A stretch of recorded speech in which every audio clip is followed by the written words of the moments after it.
ব্যক্তি দেশের অর্থনীতি গিলে ফেলেছে।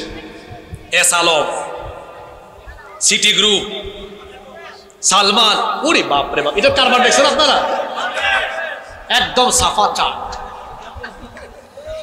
দুইটা নৌকায় করে পালায় যাচ্ছিল, একটারে চিনছে আরেকটারে চিনে নাই। এখন যখন দেখছে আমার নিয়ে যাচ্ছে, আমার নিয়ে যাচ্ছে না, ওইটা ধরবেন না, ওইটা কে? কই চিনেন নাই তো দরবেশ বাবা। কি বাবা? এরাও অবাক, দরবেশ বাবার দাড়ি কোথায়? এরা সারা জীবন আলেমদেরকে বলেছে ধর্ম ব্যবসায়ী, অথচ তারা দেখা যায় নির্বাচন আসলে আলেম উলামাদের কাছে গিয়ে ধরনা দেয়, আর নির্বাচনের পরে আলেম উলামার হাতে হাত করা লাগায়। এরাই সত্যিকারের ধর্ম ব্যবসায়ী।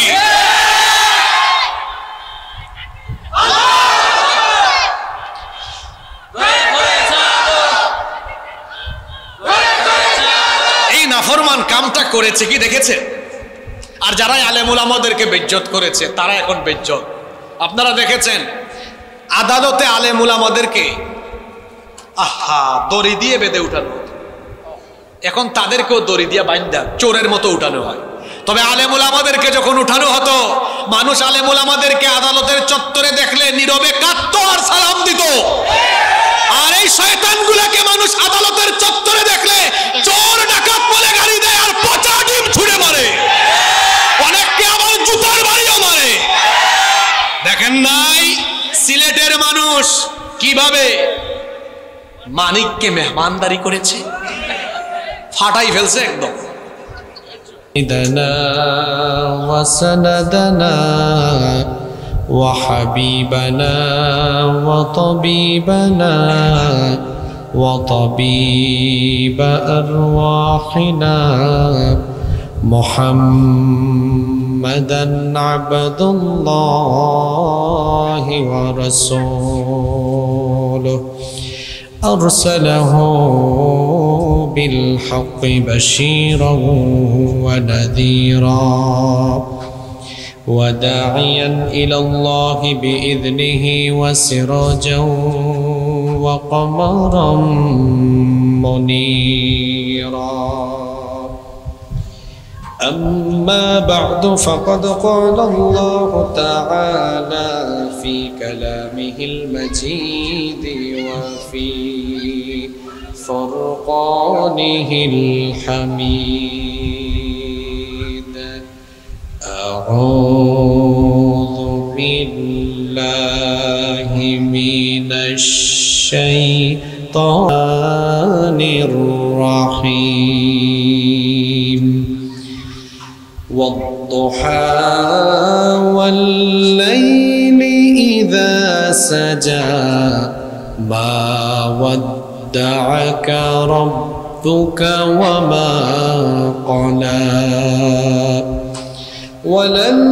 وللآخرة خير لك من الأولى ولسوف يعطيك ربك فترضى ألم يجدك يتيما فآوى ووجدك ضالا فهدى ووجدك عائلا فأغنى فأما اليتيم فلا تقهر وأما السائل فلا تنهر وأما بنعمة ربك فحدث. وقال تعالى في شان حبيبه إن الله وملائكته يصلون على النبي يا أيها الذين آمنوا صلوا عليه وسلموا تسليما. সবাই আমার সঙ্গে পড়েন اللهم صل على محمد وعلى آل محمد كما صليت على إبراهيم وعلى آل إبراهيم إنك حميد مجيد اللهم بارك على محمد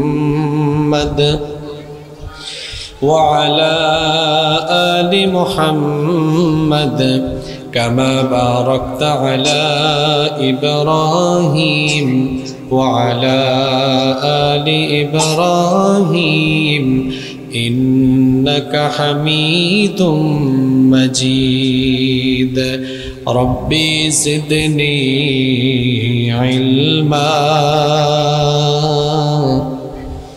ربي زدني علما رب اشرح لي صدري ويسر لي أمري واحلل عقدة من لساني يفقه قولي سبحانك لا علم لنا إلا ما علمتنا إنك أنت العليم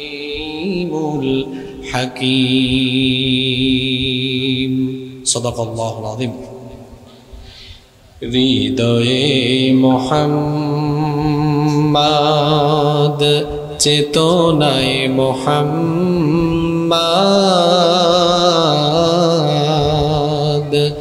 জীবনে মোহাম্মদ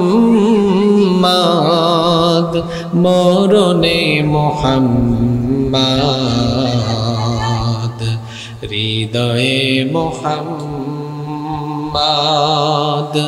স্মৃতিতে তায়েফ আমার স্মরণে মোহাম্মদ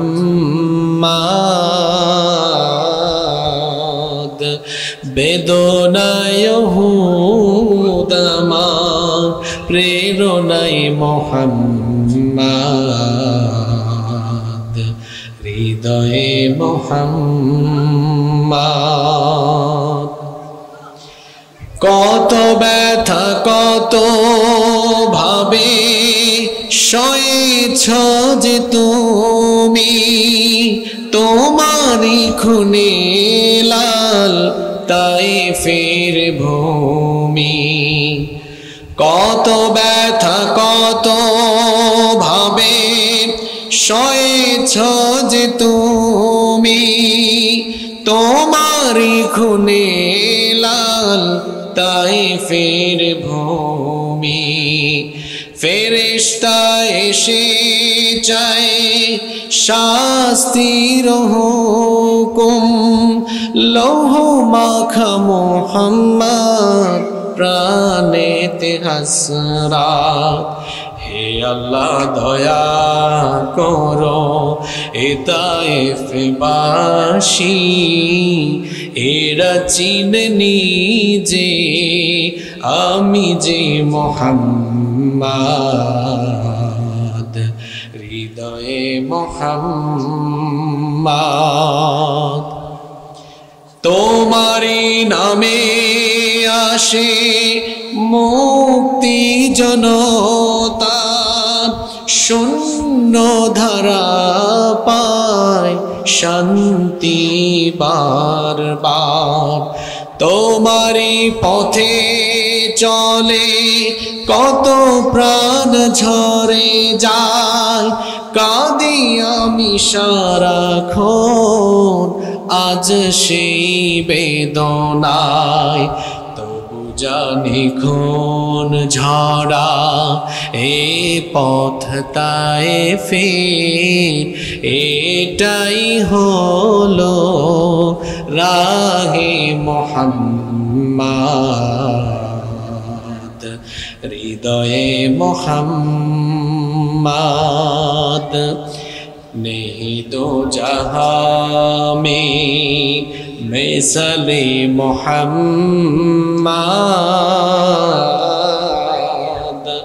जामाले खुदा है कामाले मोहम्मद हृदये मोहम्मद चेतनाय मोहम्मद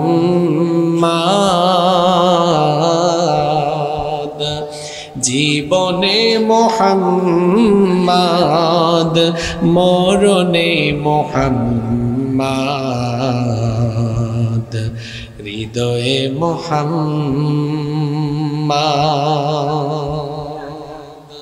सल्लल्लाहु अलैहि वसल्लम। বাংলাদেশের বাণিজ্যিক রাজধানী চট্টগ্রাম মহানগরীর পাহাড়তলী থানায় অবস্থিত বাইতুন নূর মসজিদ ও এলাকাবাসীর উদ্যোগে আয়োজিত আজকের এই সপ্তম তাফসীরুল কোরআন মাহফিলের মুহতারাম শ্রদ্ধাভাজন সভাপতি বাইতুন নূর মসজিদের সম্মানিত সভাপতি জনাব রসুল আহমদ সাহেব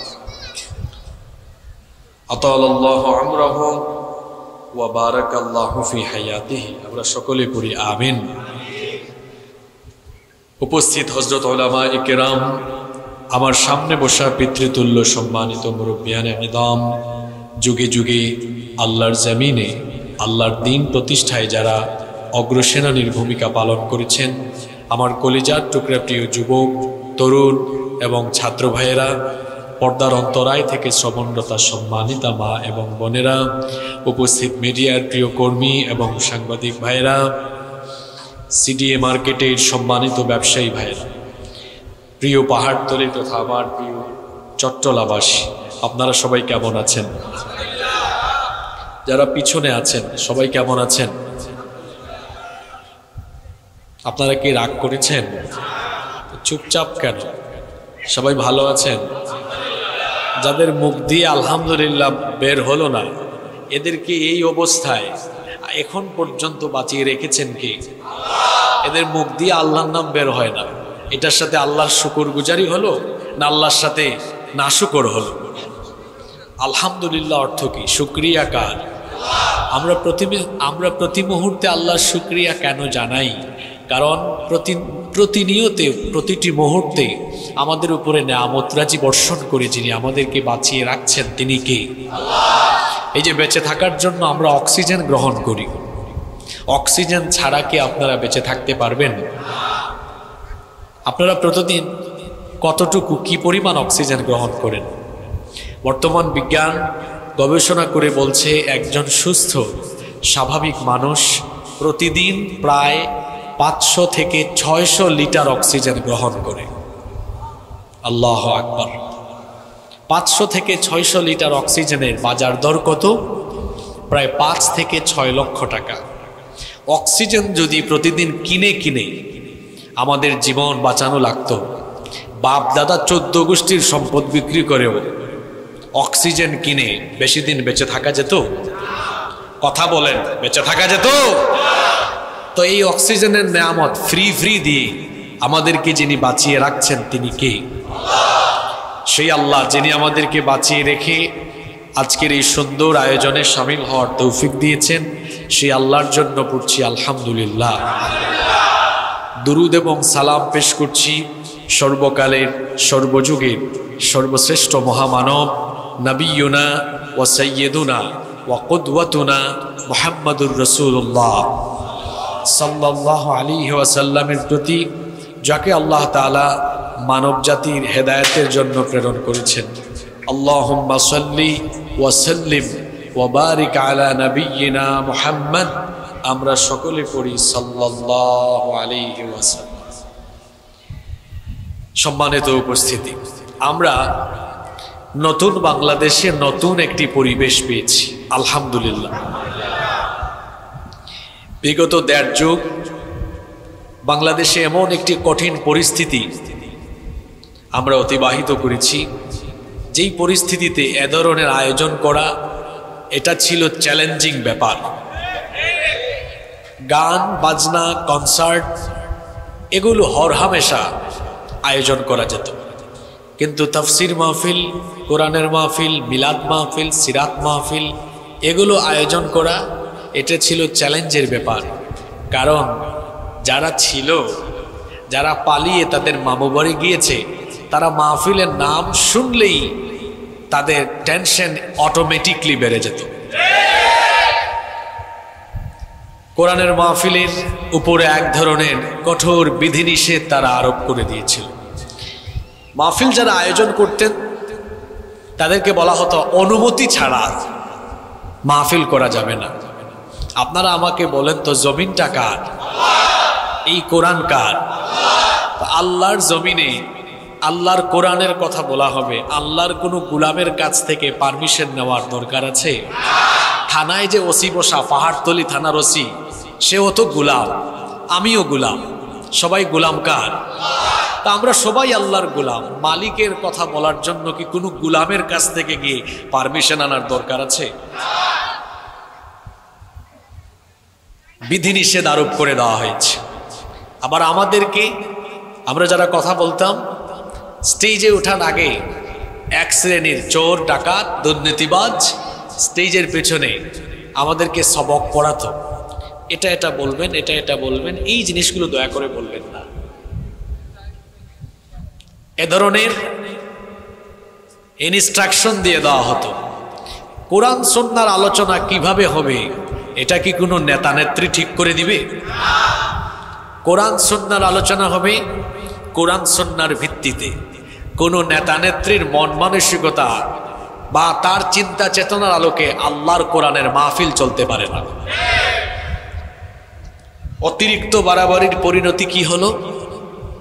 অতিরিক্ত বাড়াবাড়ির পরিণতি যা হবার তাই হয়েছে। এই অতিরিক্ত বাড়াবাড়ি করার কারণে তাদের এমন পতন এসেছে, এমন গজব এসেছে যে তারা কেউ এই দেশে থাকতে পারে নাই। আমরা যারা সত্য কথা বলতাম কোরআন থেকে, হাদিস থেকে, তারা আমাদেরকে বিভিন্ন ধরনের ট্যাগ লাগিয়ে দিত। বলতো তারা এদেশের স্বাধীনতা বিরোধী, অথবা বলতো যারা পাকিস্তানি দোসর। আমরা তো 15 বছর বাংলাদেশি ছিলাম না? আমরা ছিলাম বাংলাদেশে। কোরআন সুন্নাহর সত্য কথাগুলো আমরা অনেক রিস্ক নিয়ে বলেছি। কিন্তু আফসোসের ব্যাপার হলো, যারা আমাদেরকে পাকিস্তানের দোসর বলতো, আসলে আমরা কেউ পাকিস্তানে যাওয়া আসা করি না, পাকিস্তানের সাথে আমাদের কোনো সম্পর্কও নেই। আশ্চর্যের ব্যাপার হলো, যারা আমাদেরকে পাকিস্তানি রাজাকার বলতো, তারা নিজেরাই দেশের দুঃসময়ে ভারতে পালিয়ে গিয়ে তারা যে ভারতীয় রাজাকার সেটার প্রমাণ তারা দিয়েছে। আমরা 15 বছর থাকলাম, তারা 15 ঘন্টাও থাকে নাই। কি বলেন? 15 ঘন্টা ছিল? কিও ভাই সাহেব, আপনারা এমন কি করলেন যে 15 ঘন্টাও থাকতে পারলেন না? এর কারণ আপনারা এত বেশি চুরি করেছেন, এত বেশি ডাকাতি করেছেন, আপনারা মানুষের উপরে এত জুলুম করেছেন, মানুষের উপরে এমন নির্মমতা, এমন নিষ্পেষণ করেছেন। আপনারা যদি দুঃসময়ে, কঠিন সময়ে দেশে থাকতেন, আপনারা ভালো করেই জানেন এই চুরি ডাকাতির শাস্তি জনগণ বা দেশের আইন আপনাদেরকে বিচারের কাঠগড়ায় দাঁড় করাতো, যার কারণে চোরের মতো আপনারা দেশ থেকে পালিয়ে গিয়েছেন। আজকের মাহফিলের জন্য কি মাহফিল কমিটি কারো কাছ থেকে পারমিশন নেওয়ার দরকার হয়েছে? এই দেশে কোরআনের মাহফিলের জন্য আল্লাহর কিতাবের কথা আল্লাহর জমিনে হবে, আল্লাহর কোনো গুলামের কাছ থেকে পারমিশন নেওয়ার কোনো দরকার নয়। আল্লাহ তাআলা আমাদেরকে যে নিয়ামত দিয়েছেন, আমরা আল্লাহর শুকরিয়া জানাচ্ছি, আলহামদুলিল্লাহ। সম্মানিত উপস্থিতি, আমরা সরাসরি আল্লাহর কালাম থেকে আলোচনা শুরু করব ইনশাআল্লাহ। আমি আপনাদের সামনে কোরআনুল কারীমের 93 নম্বর সূরা, সূরাতুদ দুহা তিলাওয়াত করেছি। যে সূরা তিলাওয়াত করেছি এই সূরার নাম সূরাতুদ, সবাই বলেন সূরাতুদ দুহা। এই সূরা থেকে আজকে কথা বলবো ইনশাআল্লাহ। এই সূরা নিয়ে আলোচনা শুরু করার আগে এই সূরার প্রাথমিক কিছু তথ্য আপনাদের সাথে শেয়ার করছি। এই সূরাটি কোরআনুল কারীমের সর্বশেষ পারা, অর্থাৎ 30 নম্বর পাড়ায় অবস্থিত, যেটাকে আমরা অনেকে আমপাড়াও বলে থাকি। এই সূরার সিরিয়াল নাম্বার হলো 93। সূরাটি মক্কায় নাজিল হয়েছে, এই জন্য সূরাটিকে বলা হয় মাক্কিয়া। এই সূরার রুকু সংখ্যা 1, আয়াত সংখ্যা 11। বলেন তো, যে সূরা থেকে আমরা কথা বলবো সূরার নাম কি? সূরাতুদ দুহা। সম্মানিত ভাইয়েরা, কোরআনে কারীমের যে কোনো সূরা বা আয়াত নাজিল হওয়ার পেছনে একটা হিস্ট্রি আছে, ব্যাকগ্রাউন্ড আছে, একটা ঐতিহাসিক পটভূমি আছে, যেটাকে আরবিতে বলা হয় সাবাবুন নুজুল বা শানে নুজুল। এই সূরাটি নাজিল হওয়ার পেছনেও চমৎকার একটা ঘটনা আছে। সেই ঘটনাটি আমি আপনাদেরকে বলবো। মনোযোগ আছে তো আপনাদের? নবী করিম সাল্লাল্লাহু আলাইহি ওয়াসাল্লামকে আল্লাহ তাআলা অসংখ্য মুআজিজা দিয়েছেন। আমার নবীকে আল্লাহ এমন মুআজিজা দিয়েছেন, আমার নবী যখন হেঁটে যেতেন গাছ এবং পাথর আমার নবীকে সালাম দিত। সুবহানাল্লাহ। আমার নবীকে আল্লাহ এমন মুআজিজা দিয়েছেন, আমার নবী হেঁটে গিয়েছেন। ওই যে তার চাচা আবু তালেবের সাথে যখন সিরিয়ায় ব্যবসায়ী কাফেলার সাথে গিয়েছিলেন, খ্রিস্টান পাদ্রী বুহায়রা, সে বলল, এই বালকটিকে আমি যখন দেখলাম, নজর করলাম, আকাশের একখণ্ড মেঘের টুকরা তাকে ছায়া দিচ্ছে। আমার নবী হেঁটে গেলে মেঘের টুকরা আমার নবীকে ছায়া দিত, পাথর গাছ আমার নবীকে সালাম দিত।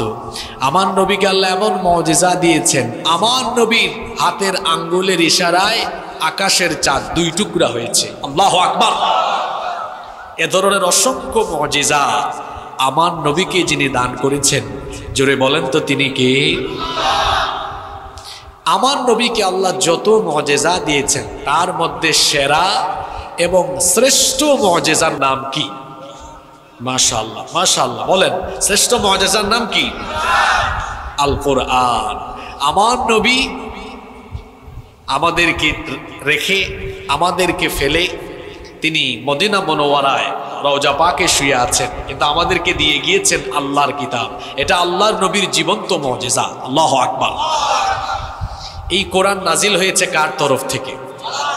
আরেকটু জোরে বলি। যে ফেরেশতার মাধ্যমে নবীজির কাছে এই ওহী এসেছে, সেই ফেরেশতার নাম মালাকুল মউত না জিবরিল? আল্লাহ নবীর কাছে জিবরিল আমিন ওহী নিয়ে আসতেন। হঠাৎ করে জিবরিল আমিন নবীজির কাছে আসা বন্ধ। শুনতেছেন আপনারা? ওহী নাজিল হচ্ছে না, ওহী নাজিল বন্ধ হয়ে গেল। ওহী নাজিল কতদিন বন্ধ ছিল এ ব্যাপারে মুফাসসিরিনে কেরাম ইখতিলাফ করেছেন। তাফসীরে রাজির ভেতরে পাওয়া যায়, আল্লামা ইমাম ফখরুদ্দিন রাজি রাহিমাহুল্লাহ তিনি হাদিসের উদ্ধৃতি এনে বয়ান করেছেন যে আল্লাহ নবীর কাছে ওহী নাজিল বন্ধ ছিল। কেউ কেউ বলেছেন 12 দিন, কেউ বলেছেন 15 দিন, কেউ বলেছেন 20 দিন, 25 দিন, 30 দিন, 35 দিন, 40 দিন। এই সময়টুকু নবীজির কাছে ওহী নাজিল কি ছিল? আমার নবীর কাছে যখন ওহী নাজিল বন্ধ হলো, সাময়িক সময়ের জন্য ওহী নাজিল বন্ধ হওয়ার কারণে আমার নবীর পেরেশানি বেড়ে গেল। আমার নবী মনে মনে চিন্তা করছেন, আমার তরফ থেকে কি কোনো ধরনের দুর্বলতার প্রকাশ পেল কিনা, আমার উপর কি আমার রব নাখুশ হয়ে গেলেন কিনা, বেজার হয়ে গেলেন কিনা, কি কারণে আমার রব আমার উপরে ওহী নাজিল বন্ধ করে দিলেন। আমার নবীর চিন্তা বেড়ে গেল, আমার নবীর পেরেশানি বেড়ে গেল। ওইদিকে কাফের এবং মুশরিকরা ওহী নাজিল বন্ধ হওয়ার কারণে আল্লাহর নবীকে নিয়ে উপহাস আরম্ভ করলো, ঠাট্টা আরম্ভ করলো। হাদিসের মধ্যে এসেছে, আবতা জিবরিল আলা রাসূলিল্লাহি, সকলে মহব্বতে আমার সাথে পড়েন সাল্লাল্লাহু আলাইহি ওয়াসাল্লাম। জিবরিল আমিন নবীজির কাছে আসা বন্ধ হলো, জিবরিল আমিন রাসূলের কাছে আসা কয়েকদিন বন্ধ। এমন অবস্থায় ফাকালাল মুশরিকুন, মুশরিকরা বলা বলি করলো, কদ বুদ্দিআ মুহাম্মদ, তারা বলল মুহাম্মদ, আমরা বলি সাল্লাল্লাহু আলাইহি ওয়াসাল্লামকে তার রব পরিত্যাগ করেছেন। আল্লাহর নবীর কাছে ওহী নাজিল বন্ধ হওয়ার কারণে এই কাফের মুশরিকরা নবীজিকে নিয়ে এমন ঠাট্টা, এমন উপহাস, এমন সমালোচনা আরম্ভ করলো। অন্য আরেকটি হাদিসে এসেছে, এটি বুখারী এবং মুসলিমের বর্ণনা, আল্লাহর নবীর কাছে যখন ওহী নাজিল বন্ধ হয়ে গেল, ইশতাকা রাসূলুল্লাহ সাল্লাল্লাহু আলাইহি ওয়াসাল্লাম, আল্লাহর রাসূল অসুস্থ হয়ে পড়লেন। অসুস্থতার কারণে ফালাম ইয়াকুম লাইলাতাইনি আও সালাসা, 2 রাত কিংবা 3 রাত তিনি রাতের বেলা তাহাজ্জুদে উঠতে পারলেন না। এমন সময় ফাজাআত ইমরা, একজন মহিলা আসলেন। অন্য হাদিসে বলা হয়েছে সেই মহিলা হলো আবু লাহাবের স্ত্রী উম্মু জামিল। সে এসে বলল আল্লাহর নবীকে, ইয়া মুহাম্মদ, হে মুহাম্মদ, আমরা বলি সাল্লাল্লাহু আলাইহি ওয়াসাল্লাম, ইন্নী লা আরজু আন ইয়াকুনা শাইতানুকা ক্বাদ তারাকাকা, আমি আশা করছি, ধারণা করছি সম্ভবত তোমার শয়তান তোমাকে পরিত্যাগ করেছে। তারা বলতো আমার নবী যে কোরআন মানুষকে শোনান, এই কোরআন নাকি শয়তান এসে আমার নবীকে শিখায়া দেয়, নাউজুবিল্লাহ। সে বলল সম্ভবত যে শয়তান তোমাকে শিখিয়ে দিত সেই শয়তান এখন তোমাকে ছেড়ে চলে গিয়েছে। আরবের মুশরিকরা বলা বলি করলো সম্ভবত যে তোমাকে শেখাতো সে তোমাকে পরিত্যাগ করেছে, সে তোমাকে ছেড়ে গিয়েছে। আল্লাহর নবীর মনটা আরো বিষণ্ণ হয়ে গেল, আমার নবীর পেরেশানি বেড়ে গেল। অন্যদিকে কাফির মুশরিকদের সমালোচনার মাত্রা যখন সীমা ছাড়িয়ে গেল, আল্লাহ তাআলা কাফির মুশরিকদের জবাব দেওয়ার জন্য এবং আমার নবীকে সান্ত্বনা দেওয়ার জন্য এই সূরা তখন নাজিল করলেন, ওয়াদ-দুহা ওয়াল-লাইলি ইযা সাজা মা ওয়াদ্দাআকা রাব্বুকা ওয়া মা ক্বালা। ওয়াদ-দুহা, ওনাকে ধরে আনেন, যিনি কথা বলতেছেন মাইকের সামনে সোজা বসায় দেন, একদম চুপ করে বসে থাকেন, নইলে এখান থেকে বের হয়ে যান। কথা চলছে কার এখানে? আল্লাহর কথা শুরু হলে আপনার মতো আল্লাহর গোলামের কথার কোনো দাম আছে? আমরা যখন এখানে বসি ফোন অফ করে সাইলেন্ট করে বসি। কোরআন কিভাবে শুনতে হবে আল্লাহ আদব শিখান নাই? আল্লাহ বলছেন কি করে কোরআন শুনতে হয়, শোনো। ইযা কুরিআল কুরআনু ফাসতামিউ লাহু ওয়া আনসিতু লাআল্লাকুম তুরহামুন। যখন কোরআন পাঠ করা হয় ফাসতামিউ লাহু, মনোযোগ দিয়ে শোনো, অমনোযোগী হয় না। ওয়া আনসিতু, কিপ সাইলেন্ট, চুপচাপ হও, নীরব হও, কোনো কথা বলো না। এই আদব শিখিয়েছেন কি? আল্লাহ বলছেন যদি চুপচাপ থেকে মনোযোগী হয়ে আল্লাহর কালাম শোনো, লাআল্লাকুম তুরহামুন, আশা করা যায় তোমাদের উপরে আল্লাহ রহম করবেন। সুবহানাল্লাহ। আমরা আল্লাহর রহমত চাই কি চাই না? তো এখানে বসেছি, এখানে কথা হচ্ছে কার? এখানে আপনি কথা বলেন কেন? নিজে কথা বলে এখানে অন্যদেরকে কথা শুনতে ব্যাঘাত সৃষ্টি করছেন। স্বেচ্ছাসেবক ভাইয়েরা আশেপাশের সাউন্ড বন্ধ করেন। আল্লাহ তার নবীকে সান্ত্বনা দেওয়ার জন্য আর ওই কাফির মুশরিকদের সমালোচনার জবাব দিয়ে আল্লাহ তাআলা সূরা নাজিল করলেন, ওয়াদ-দুহা, শপথ দিনে, শপথ পূর্বাহ্নের যখন তা আলো ঝলমল হয়, ওয়াল-লাইলি ইযা সাজা, শপথ রাতের যখন তা অন্ধকারাচ্ছন্ন হয়, মা ওয়াদ্দাআকা রাব্বুকা ওয়া মা ক্বালা, আপনার রব আপনার উপর নারাজ হননি, তিনি আপনাকে পরিত্যাগ করেননি, ছেড়েও দেননি। সুবহানাল্লাহ।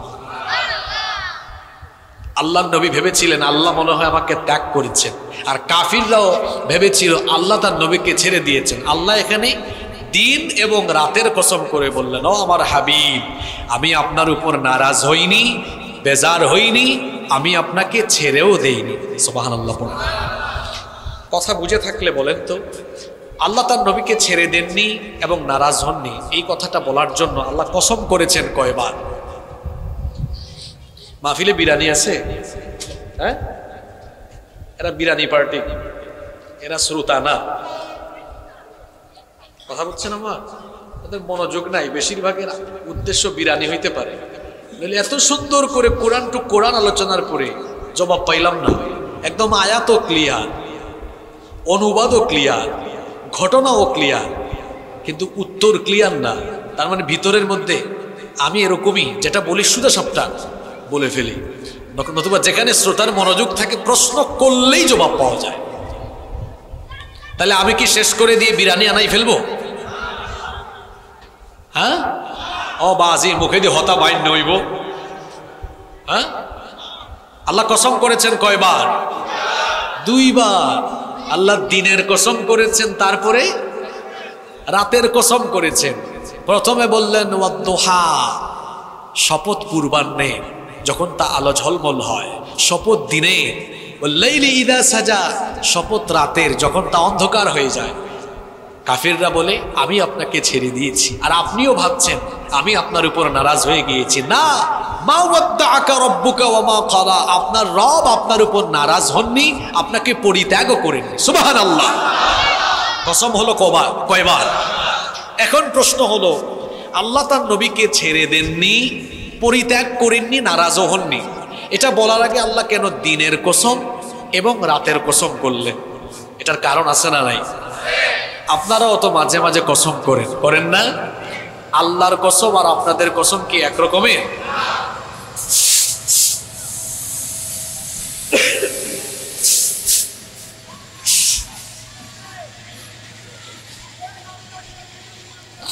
আল্লাহর কসম আর আপনাদের কসম কি একরকম? আপনারা কসম করেন কখন?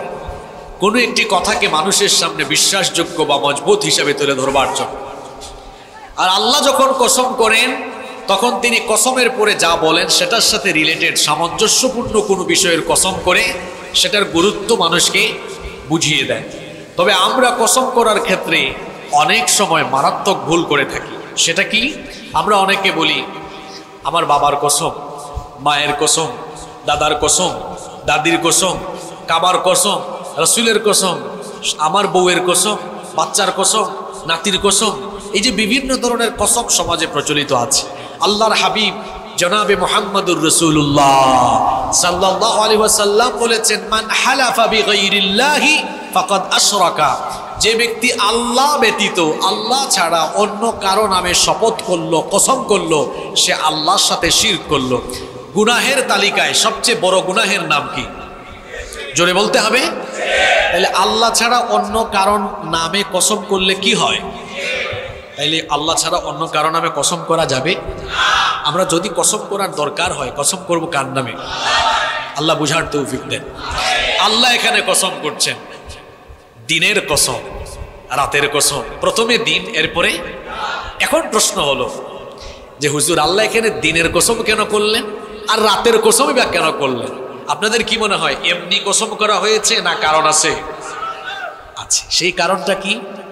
কারণটা হলো এই, দিনের বেলা যখন সকালে সূর্য উঠে আর সূর্যাস্ত পর্যন্ত দিন, এই দিনের বেলা আমরা সারাদিন কাজ করি।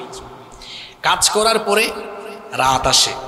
দিন এবং রাত এটার আবর্তন ঘটান কে? ক্ষমতা নেই কি? আপনাদের সন্দেহ আছে? আল্লাহ যদি চান 24 ঘন্টা শুধু সূর্য থাকবে, দিন অন্ধকার হবে না, আল্লাহ পারবেন না? আবার আল্লাহ যদি চান 24 ঘন্টা রাতের অন্ধকার থাকবে, আল্লাহ পারবেন কিনা? রব্বুল আলামিন কোরআনুল কারীমের 28 নম্বর সূরা সূরাতুল কসাসের 71 নম্বর আয়াত থেকে বলছেন, কুল আরাআইতুম ইন জাআলাল্লাহু আলাইকুমুল লাইলা সারমাদান ইলা ইয়াউমিল কিয়ামাতি মান ইলাহুন গায়রুল্লাহি ইয়াতিকুম বিদিয়া আফালা তাসমাউন। আল্লাহ তাআলা বলছেন, ও নবী আপনি তাদেরকে বলুন, তোমরা কি ভেবেছো, তোমরা কি চিন্তা করেছো, আল্লাহ যদি রাতের অন্ধকারকে তোমাদের জন্য কিয়ামত পর্যন্ত চিরস্থায়ী করে দেন, তিনি ছাড়া কেউ কি দিনের আলো এনে দিতে পারবে নাকি? এরপরের আয়াতে আল্লাহ বলছেন, কুল আরাআইতুম ইন জাআলাল্লাহু আলাইকুমুন নাহারা সারমাদান ইলা ইয়াউমিল কিয়ামাতি মান ইলাহুন গায়রুল্লাহি ইয়াতিকুম বিলাইলিন তাসকুনুনা ফি আফালা তুবসিরুন। তোমরা কি কখনো ভেবেছ, কখনো কি চিন্তা করেছ, তিনি যদি দিনের আলোকে কিয়ামত পর্যন্ত চিরস্থায়ী করে দেন, আল্লাহ ছাড়া আর কি কোনো ইলা আছেন নাকি যিনি তোমাদের জন্য রাতের অন্ধকার এনে দিতে পারবেন? জোরে বলেন, কেউ আছে নাকি? তাহলে দিন এবং রাতের আবর্তন ঘটান কে? এই দিন এবং রাত কেন হচ্ছে? এটা হচ্ছে আহ্নিক গতির ফলাফল। বিজ্ঞান বলছে পৃথিবী তার নিজ অক্ষে একবার ঘুরে আসতে সময় লাগে 23 ঘন্টা 56 মিনিট 4 সেকেন্ড, মানে প্রায় 24 ঘন্টা। এই যে পৃথিবী তার নিজের অক্ষে একবার ঘুরে আসতে প্রায় 24 ঘন্টা সময় লাগে, এই ঘূর্ণন গতিকে বিজ্ঞানের ভাষায় বলা হয় আহ্নিক গতি। এই আহ্নিক গতির ফলাফল হিসাবে পৃথিবীর কোথাও দিন হয়, কোথাও, যেমন বাংলাদেশে এখন রাত 10টা 52 মিনিট, আর আমেরিকায় এখন দিনের বেলা দুপুর 11টা 52 মিনিট। আমেরিকায় দিন, এখানে লন্ডনে এখনো বিকেল বেলা, তাদের এখানে এখনো আপনার 4টা 52 মিনিট, 6 ঘন্টার ডিফারেন্ট না? তাহলে পৃথিবীর এক জায়গায় দিন, এক জায়গায় রাত। এটা কেন? ওই আহ্নিক গতির কারণে। আহ্নিক গতি একটা, আর বার্ষিক গতি আরেকটা। বার্ষিক গতির কারণে ঋতু পরিবর্তন হয়, আর আহ্নিক গতির কারণে দিন রাতের পরিবর্তন হয়। এই যে পৃথিবী, এটা একটা গ্রহ। এছাড়াও আমাদের সৌরজগতের ভেতরে আরো অনেক গ্রহ আছে না? বুধ, শুক্র, ইউরেনাস, নেপচুন, এগুলো ছোটবেলা আপনারা অনেকে বইয়ে পড়েছেন, পড়েন নাই? পড়েছেন। তো এই যে গ্রহ উপগ্রহ আছে, এগুলো সৌরজগতের ভেতরের গ্রহ। আর এই সৌরজগতের সেন্টারে আছে সূর্য। আমি উদাহরণ দিতে গিয়ে যদি বলি, পৃথিবীটা তো হচ্ছে ডিম্বাকৃতির, পৃথিবী গোলাকার নয়, পৃথিবী হলো ডিম্বাকৃতির, অরেঞ্জ কমলা লেবুর সাইজের মতো। আমি উদাহরণ হিসাবে বলছি, এই যে মনে করেন এটা যদি পৃথিবী হয়, ওই লাইট ওইটা যদি সূর্য হয়, ওইটা সেন্টার, ওটা সূর্য, আর এটা হলো পৃথিবী নামক গ্রহ। তো এটা ঘুরছে 24 ঘন্টা ঘুরছে। তো এটা যখন ঘুরবে, এই যে এই লেখাটা যখন এই পাশে থাকবে, তখন বলেন তো এই লাইটের আলোকে এই পাশে আসতেছে। তো ঘূর্ণনের সময় যে পাশে আলো ওই পাশে দিন, আর যে পাশে আলো পড়ে না ওই পাশে। বাংলাদেশে এখন সূর্যের আলো পড়ছে না, এই জন্য এখানে রাত। যেখানে সূর্যের আলো পড়ছে সেখানে এখন দিন আছে। তো এই যে দিন এবং রাত, এটাও আল্লাহ তাআলার একটা বিশাল নেয়ামতের ব্যাপার। সুবহানাল্লাহ। আপনারা বলবেন হুজুর এটা নেয়ামত হইল কেমনে? কেমনে নেয়ামত আপনাদেরকে বলি। যদি 24 ঘন্টাই দিন থাকতো তাহলে কি হইতো? এই যে দিনের বেলা টেম্পারেচার থাকে, এই টেম্পারেচারের কারণে 24 ঘন্টাই যদি এরকম থাকতো, আপনারা কি বিশ্রাম নিতে পারতেন? বিশ্রাম নিতে পারতেন? রাতের বেলা টেম্পারেচার কি হয়? কমে যায়। যদি 24 ঘন্টা রাত থাকতো তাহলে পৃথিবী ধীরে ধীরে ধীরে ধীরে টেম্পারেচার কমে কমে গোটা পৃথিবী একেবারে হিমবাহে পরিণত হতো। বিজ্ঞানীরা বলছেন এটা একেবারে একেবারে বরফের মতো শীতল হয়ে যেত। আর যদি 24 ঘন্টা দিন থাকতো তাহলে গোটা পৃথিবী উত্তপ্ত হয়ে যেত। পৃথিবীতে কোনো ভারসাম্য, কোনো ব্যালেন্স থাকতো না। দিন এবং রাত দেওয়ার কারণে কি হলো? সারাদিন আমরা কাজ করি, সারাদিন আমরা ব্যস্ত থাকি, কাজ করার পরে রাতের বেলা অন্ধকারে। আচ্ছা দেখেন তো, দিনের বেলা টেম্পারেচার যা থাকে রাতের বেলা কি তাই থাকে না আরো কমে থাকে? আরো কমে যায়। রাতের বেলা আমরা কি করি? বিশ্রাম নেই। সারাদিন কাজ করার পরে রাতের বেলা বিশ্রাম নেওয়ার দরকার। বিশ্রাম না নিলে আমাদের শরীর ক্লান্ত থাকবে, কাজের জন্য এনার্জি যেটা পুনরায় দরকার সেটা আর পাওয়া যাবে না। সারাদিন কাজ করার পরে রাতের বেলা বিশ্রাম নিলে যেমন আমাদের এনার্জি আবার চলে আসে, আমরা আবার ফ্রেশ হয়ে যাই। আল্লাহ তাআলা দিনের এবং রাতের কসম এজন্য করেছেন। আল্লাহ যে তার নবীর কাছে ওহী নাজিল করছেন, ওহীর কিরণ এটা যদি এক নাগারে নবীজির উপর পড়ে, অর্থাৎ এক নাগারে যদি ওহী নবীজির কাছে নাজিল হয়, নবুয়তের প্রাথমিক অবস্থায় ওহীর ভারী বোঝা সহ্য করা এটা তার স্নায়ুর জন্য এটা স্বাভাবিক হতে নাও পারত। এজন্য আল্লাহ তাআলা বলছেন আমি আমার নবীর স্নায়ুকে স্বাভাবিক করার জন্য এবং দাওয়াতি কাজে প্রাথমিক অবস্থায় তিনি যেন ওহীর ভারী বোঝা সহ্য করার ক্ষমতা লোড নিতে পারেন, দিনের পরে যেমন রাত দিয়েছি বিশ্রামের জন্য, দিনের কাজের পরে যেমন রাতের বেলা বিশ্রামের দরকার, তেমনিভাবে ওহী নাজিল করার পরে ওহীর বোঝা আল্লাহ নবীর কাছে যে নাজিল হয় রেস্টের জন্য, সাময়িক সময় ওহী বন্ধ করে আমার নবীকেও বিশ্রাম দেওয়া দরকার। সুবহানাল্লাহ। জন্য আল্লাহ দিন এবং রাতের কসম করেছেন। আপনাদের কি মনে হয় ওহীর বোঝা হালকা না ভারী? ওহীর বোঝা হালকা না ভারী? এই কোরআন যখন আমার নবীর উপরে নাজিল হতো, একটা আয়াত, দুইটা আয়াত, তিনটা আয়াত বা কোন সূরা, আমার নবীর তখন কি অবস্থা হতো শুনেন।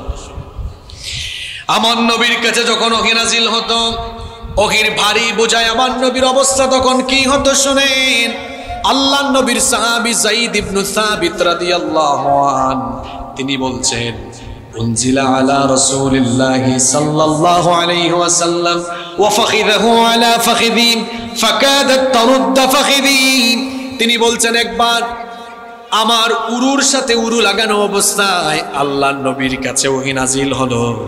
ওহীর ভারী বোঝায় আমার মনে হচ্ছিল আল্লাহর নবীর উরু মুবারক ভেদ করে আমার উরু পর্যন্ত ভেঙে চুরে চুরমার হয়ে যাওয়ার উপক্রম হচ্ছিল। আল্লাহু আকবার।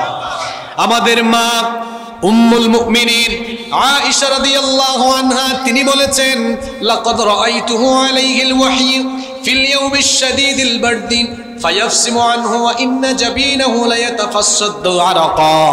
আম্মা জান আয়েশা রাদিয়াল্লাহু আনহা তিনি বলেছেন, প্রচণ্ড শীতের রাতে অথবা প্রচণ্ড শীতের দিনে যখন আল্লাহর নবীর কাছে ওহী নাজিল হতো, ওহীর ভারী বোঝায় প্রচণ্ড শীতের দিন বা শীতের রাতেও আমার নবীর কপালটা ঘেমে ঘাম বের হয়ে যেত। ওহীর বোঝা হালকা না ভারী? আমাদের মা আম্মা জান আয়েশা রাদিয়াল্লাহু আনহা আরো বলেছেন, আন্নান নবী সাল্লাল্লাহু আলাইহি ওয়াসাল্লাম কানা ইযা উহিয়া ইলাইহি ওয়া হুয়া আলা নাকাতিহি ওয়াদা'at জিরানাহা ফামা তাসতাতি'ু আন তাহাররাকা হাত্তা ইউসাররা আন। আম্মা জান আয়েশা রাদিয়াল্লাহু আনহা তিনি বলেছেন, আল্লাহর নবী উটের উপরে সাওয়াররত অবস্থায় যদি তার কাছে ওহী নাজিল হতো, তাহলে উটের অবস্থায় এমন হতো উট স্বাভাবিক অবস্থায় দাঁড়িয়ে থাকতে পারত না।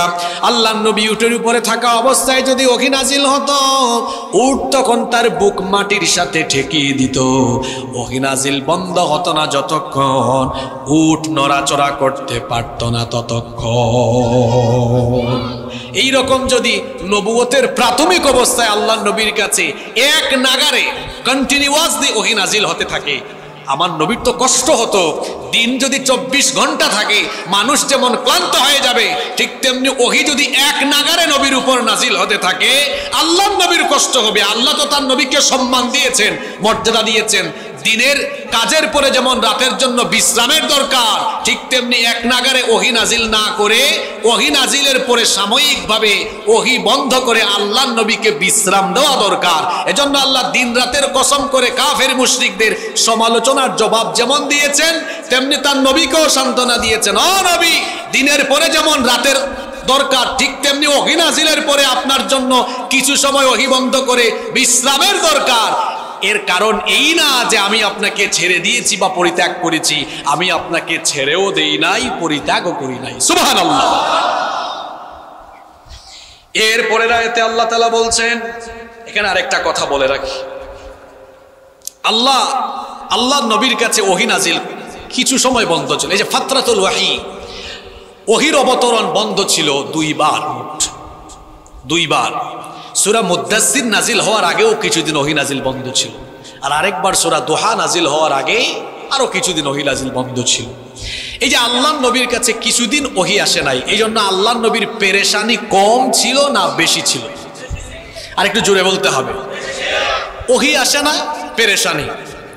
এখন আমার আপনার কাছে কি ওহী আসার কোনো সুযোগ আছে? জোরে বলেন, সুযোগ আছে? ওহী তো যা আসার চলেই এসেছে নবীজির মাধ্যমে। সুবহানাল্লাহ। এখন প্রশ্ন হলো, আমরা নিজেদেরকে আশেকে রসুল দাবি করি, নবীর উম্মত দাবি করি, আমার নবীর কাছে ওহী আসে না, আমার নবীর কত পেরেশানি। আর আমরা নবীর এমন উম্মত দিনের পর দিন, মাসের পর মাস, বছরের পর বছর যায়, আমরা আল্লাহর নবী যে কিতাব দিয়ে গেলেন এই কিতাব পড়ি না, তিলাওয়াত করি না, বোঝার চেষ্টা করি না, নিজেকে কোরআনের রঙে রাগাবার চেষ্টা করি না, এমন উম্মত, এমন আশিক রাসূল, তার মধ্যে কোনো পেরেশানিও থাকে না। কথা কি বুঝতে পেরেছেন? কথা কি মাথার ভিতরে যায় নাকি উপর দিয়ে চলে যায়? এরপরে আল্লাহ তাআলা বলছেন, ও নবী, কাফির মুশরিকরা আপনাকে নিয়ে ঠাট্টা করছে, সমালোচনা করছে।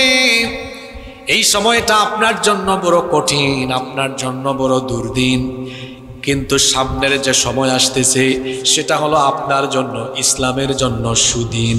আল্লাহ তাআলা জানায় দিলেন, ওয়ালাল আখিরাতু খায়রুল লাকা মিনাল উলা ওয়ালা সাওফা ইউতিকা রাব্বুকা ফাতারদা। এখানে মুফাসসিরগণ ওয়ালাল আখিরাতু খায়রুল লাকা মিনাল উলা এর দুটো অর্থ করেছেন, দুটো ব্যাখ্যা করেছেন। আপনার জন্য পরবর্তী সময় পূর্ববর্তী সময়ের চাইতে উত্তম হবে। সুবহানাল্লাহ পড়েন। কোন সময় এই সূরা নাজিল হচ্ছে? যে সময় গোটা মক্কায় কাফিররা নবীজিকে গালি দেয়। আল্লাহর নবী 40 বছর কাফির মুশরিকদের চোখের সামনে বড় হয়েছেন। কাফির মুশরিকরা তাদের চোখের সামনে নবীজিকে বেড়ে উঠতে দেখেছে। আল্লাহর নবী কুরআনের দাওয়াত প্রচার করার আগ পর্যন্ত নবীজিকে আরবের কোনো কাফের কোনোদিন গালি দিয়েছে, ব্যঙ্গ করেছে, কটূক্তি করেছে? যেদিন থেকে তিনি কোরআন প্রচার আরম্ভ করলেন সেদিন থেকেই তারা নবীজিকে বলল, ইন্নাকা লামাজনুন, নিশ্চয়ই তুমি পাগল। তারা আরো বলেছিল, ওয়াকালাল কাফিরুনা হাযা সাহিরুন কাযযাব, এটা মিথ্যাবাদী, এটা জাদুকর ছাড়া আর কিছুই নয়। নাউযুবিল্লাহি মিন যালিক। নবীজিকে কাহিন বলেছে, আল্লাহর নবীকে গণক বলেছে, কবি বলেছে, জাদুকর বলেছে, পাগল বলেছে। কুরআন নাজিলের যুগে যেমন কোরআনওয়ালাদেরকে গালি দেওয়া হয়েছে, ঠিক তেমনি এই যুগেও কোরআন বিরোধীরা কোরআনওয়ালাদেরকে খাসলত ঠিক রেখে গালি দেয়। খাসলত আগেরটাই আছে, ভার্সন শুধু আপডেট হয়েছে।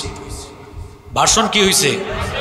এখনো যারা কোরআনের দাওয়াত দেন, কোরআনের প্রচার করেন, কোরআন বিরোধীর একটা আপডেট হয়েছে আর কি।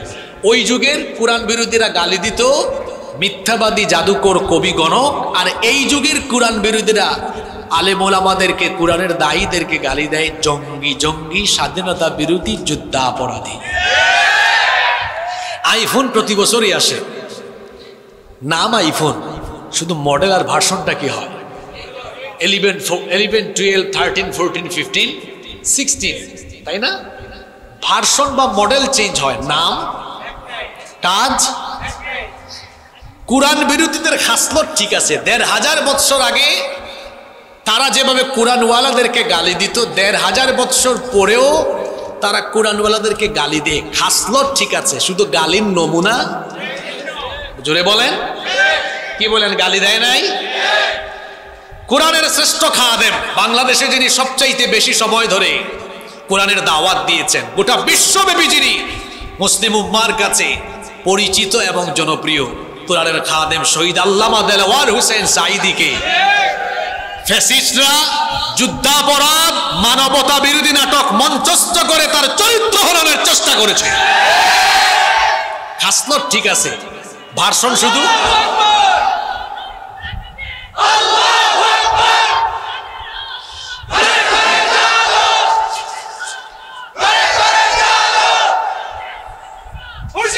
তারপরে আপনারা দেখেন গত 15 বছর আলেমদেরকে জঙ্গি বানিয়ে দেওয়া হয়েছে, আলেমদের চরিত্র হনন করা হয়েছে, আলেমদেরকে স্বাধীনতা বিরোধী বলা হয়েছে। কেন? আলেমরা কোরআন প্রচার করেন। এই যে আজকে আপনারা মাহফিলে এসেছেন, আপনাদের কাউকে কি জন প্রতি 500 টাকা, 1000 টাকা দেওয়া হয়েছে? তাদের রাজনৈতিক সমাবেশে জন প্রতি 500 টাকা, 1000 টাকা, পুরুষদেরকে টি শার্ট, মহিলাদেরকে শাড়ি, আবার জিলাপি, বিরিয়ানির প্যাকেট দেওয়া নেওয়া বেশিক্ষণ রাখতে পারে? তারা চিন্তা করে এদেশের মানুষ আলেমদেরকে এত ভালোবাসে, এখানে মানুষ গাটের পয়সা খরচ করে যায়, কাউকে টাকা দিয়েও নেওয়া লাগে না। তাহলে এই আলেমদের কাছে যে মানুষ যায়, মানুষ কোরআন শুনতে যায়, কোরআন বিরোধীরা চিন্তা করলো এই দেশের মানুষকে কোরআন এবং আলেম ওলামাদের কাছ থেকে বিচ্ছিন্ন করে ফেলতে হবে। এই জন্য গত 1.5 যুগ এই ফ্যাসিস্টরা কোরআনের আলেমদের গায়ে বিভিন্ন ধরনের ট্যাগ লাগিয়ে তারা আলেমদেরকে জনবিচ্ছিন্ন করতে চেয়েছিল। কিন্তু দুঃখ আর পরিতাপের বিষয় হলো এই আলেমদেরকে জনবিচ্ছিন্ন করতে গিয়ে তারা নিজেরাই জনবিচ্ছিন্ন হয়ে চোরের মতো পালিয়ে তাদের মামু বাড়ি দিল্লিতে গিয়েছে। সম্মানিত উপস্থিতি, এই সূরা নাজিল হচ্ছে কখন?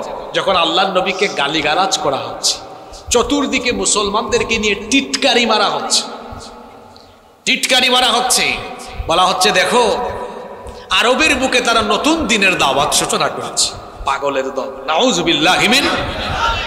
পাগল বলে গালি দিচ্ছে, ঠাট্টা করছে, মস্করা করছে, নির্যাতন নিপীড়নের স্টিম রোলার চলছে, নির্যাতন। আহা, এটা সেই যুগেও ছিল, এই যুগেও আছে। ভার্সনটা একটু কি হয়েছে, ভার্সনটা কেমনে আপডেট হয়েছে বুঝায়। সেই যুগে কোরআন বিরোধীরা কোরআনওয়ালাদেরকে ধরেছে, বেলালকে মরুভূমির অগ্নিতপ্ত বালির উপরে চিৎ করে শুইয়ে তারা নির্মমভাবে পিটিয়েছে, খাব্বাবকে জ্বলন্ত কয়লার উপরে চিৎ করে শুইয়ে নির্যাতন করেছে।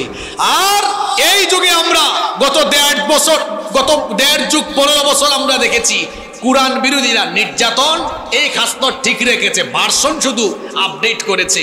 তারা আয়নাঘর বানিয়েছে। আয়নাঘর মানে কি? এই পাহাড়তলি সিটি এলাকার মানুষ এমন ঘর বুঝে যে সামনে পিছনে ডানে ভাবে শুধু আয়না আর আয়না, চেহারা দেখার জন্য। এটা কবরের মতো এক ঘর, ভয়ঙ্কর জায়গা, যেখানে বিদ্যুৎহীন আলোহীন করে অনেক মজলুমকে দীর্ঘ সময় ব্যাপী নির্যাতন করা হয়েছে। তারা রিমান্ডের নামে অনেক ইসলামী আন্দোলনের কর্মীদের হাত পায়ে নখ তুলে নিয়েছে, চক্ষু তারা তুলে নিয়েছে। কোরআন বিরোধীদের খাসলত 1500 বছর আগেও যা ছিল এখনো তাই। নমুনাটা শুধু কি হয়েছে? এই সূরা নাজিল হচ্ছে কখন শোনেন, এটা আপনাদের জন্য সান্ত্বনা। এরকম নির্মমতা চলছে, এমন সময় আল্লাহ তার নবীকে বলছেন, ও নবী হতাশ হইয়েন না, ওয়ালাল আখিরাতু খায়রুল লাকা মিনাল উলা। এটার একটা ব্যাখ্যা মুফাসসিরগণ করেছেন, পরবর্তী সময় পূর্ববর্তী সময়ের চেয়ে উত্তম হবেন শীঘ্রই। ওয়ালা সাউফা ইউতিকা রাব্বুকা ফাতারদা, অচিরেই আপনার রব আপনাকে এত নিয়ামত দিবেন যে আপনি খুশি হয়ে যাবেন। সুবহানাল্লাহ পড়তে ইচ্ছে করলো না? এটা আল্লাহর নবীর সাথে আল্লাহর ওয়াদা। এটা নবীর সাথে কার ওয়াদা? ওয়ামান আউফা বিআহদিহি মিনাল্লাহ, নিজ ওয়াদা পূরণে আল্লাহর চাইতে উত্তম কেউ হতে পারে? ওয়ামান আসদাকু মিনাল্লাহি কিলা, আল্লাহর চাইতে অধিকতর উত্তম কথা আর কেউ বলতে পারে? ইন্নাল্লাহা ওয়া'আদাকুম ওয়া'দাল হক, নিশ্চয়ই তোমাদের সাথে আল্লাহর ওয়াদা সত্য। আল্লাহ যে ওয়াদা করেন সে ওয়াদা আল্লাহ পূরণ। আল্লাহ নবীজিকে বললেন শীঘ্রই আপনার জন্য, ইসলামের জন্য সুদিন আসবে, আপনার রব আপনাকে এত নেয়ামত দিবেন, আপনি সন্তুষ্ট হয়ে যাবেন। নবীর সাথে আল্লাহ যে ওয়াদা করেছেন, আল্লাহ কি সেই ওয়াদা পূরণ করেন নাই? করেন নাই? যে মক্কায় কাফির মুশরিকরা নবীজি এবং মুসলমানদেরকে পিটিয়েছে, সেই মক্কায় কি ইসলামের পতাকা উড্ডীয়ন হয় নাই? শুধু মক্কা নয়, মদিনা, রোম, পারস্য, গোটা পৃথিবীব্যাপী ইসলাম কি ছড়িয়ে যায় নাই? মুসলমানেরা, এটি আপনাদেরকেও আল্লাহ বলছেন, হতাশ হবেন না। গত 1.5 যুগ কিংবা এর আগে স্বাধীনতার পর থেকে এখন পর্যন্ত আল্লাহর জমিনে আল্লাহর দিন কায়েমের জন্য আল্লাহর বান্দারা চেষ্টা করে যাচ্ছেন, আলেম ওলামারা প্রচেষ্টা চালিয়ে যাচ্ছেন। নির্মমতা চলছে, নিপীড়ন চলছে। এই দেশের মানুষ মাঝে মাঝে বলেন, কখন সেই সুদিন আসবে? আমরা আল কোরআনের শাসন চাই, আমরা সৎ লোকদের শাসন দেখতে চাই, আল কোরআনের রাজ কায়েম হোক, এটা আমরা চাই কি চাই না? কিন্তু কখন হবে? আমরা হতাশ। হতাশার কোনো কারণ নাই। আল্লাহ বলছেন সামনের দিন, আগামীর দিন এটা পূর্ববর্তী দিনের চাইতে উত্তম হবে। আল্লাহ যেভাবে তার নবীর সঙ্গে করা ওয়াদা পূরণ করেছেন, ঠিক তেমনি ভাবে আল্লাহ আমাদের সাথেও তার ওয়াদা পূরণ করবেন। যেভাবে আল্লাহ বলেছেন, ওয়ালা তাহিনু ওয়ালা তাহজানু ওয়া আনতুমুল আ'লাউনা ইন কুনতুম মুমিনিন, তোমাদের জন্য ভয় নাই, টেনশন নাই, চিন্তা নাই, মুমিন যদি হও তোমাদেরকে বিজয় দিব।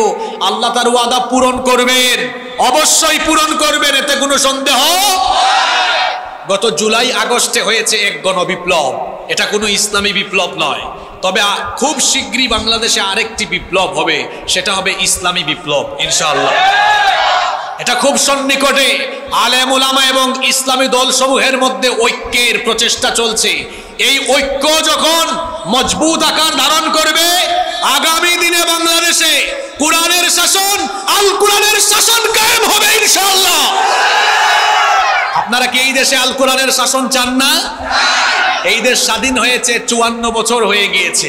54 বছরে আপনারা অনেকের শাসন দেখেছেন, সবকিছু দেখা শেষ, বাকি আছে আল কোরআনের বাংলাদেশ।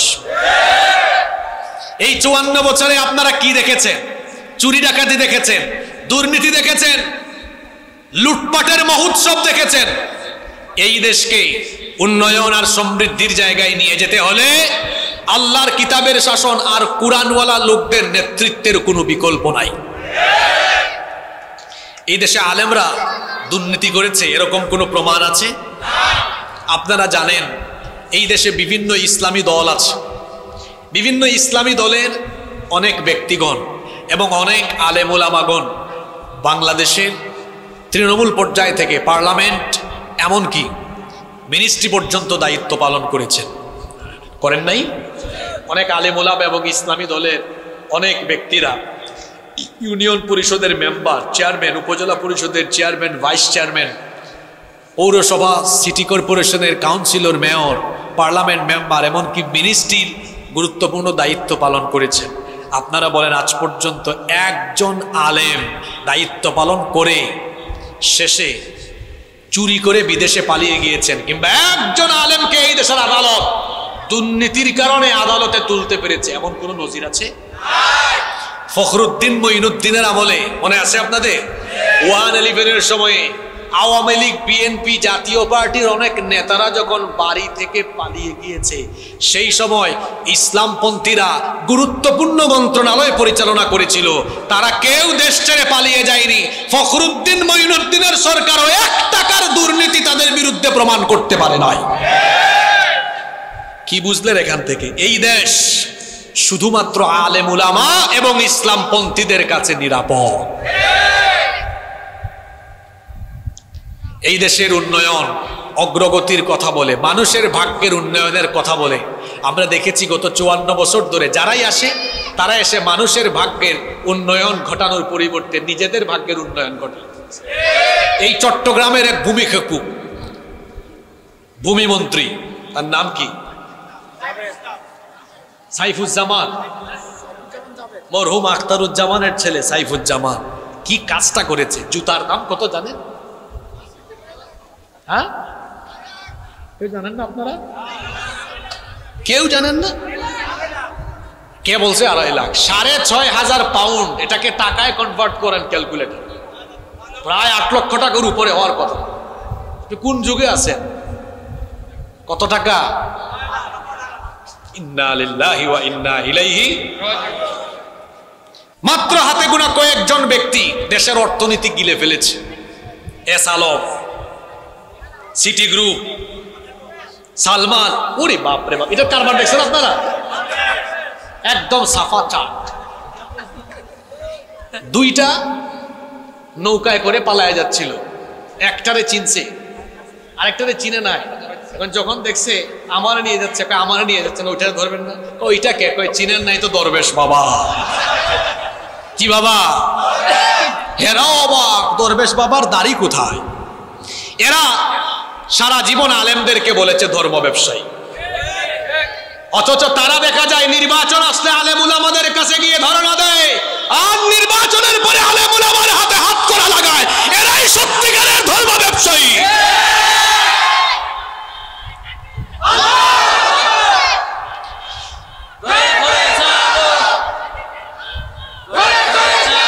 এই নাফরমান কামটা করেছে কি দেখেছে? আর যারাই আলেম উলামাদেরকে বেজ্জত করেছে তারা এখন বেজ্জত। আপনারা দেখেছেন আদালতে আলেম উলামাদেরকে দড়ি দিয়ে বেঁধে উঠানো হতো, এখন তাদেরকেও দড়ি দিয়ে বাইন্দা চোরের মতো উঠানো হয়। তবে আলেম উলামাদেরকে যখন উঠানো হতো, মানুষ আলেম উলামাদেরকে আদালতের চত্বরে দেখলে নীরবে কাঁদতো আর সালাম দিত। আর এই শয়তানগুলোকে মানুষ আদালতের চত্বরে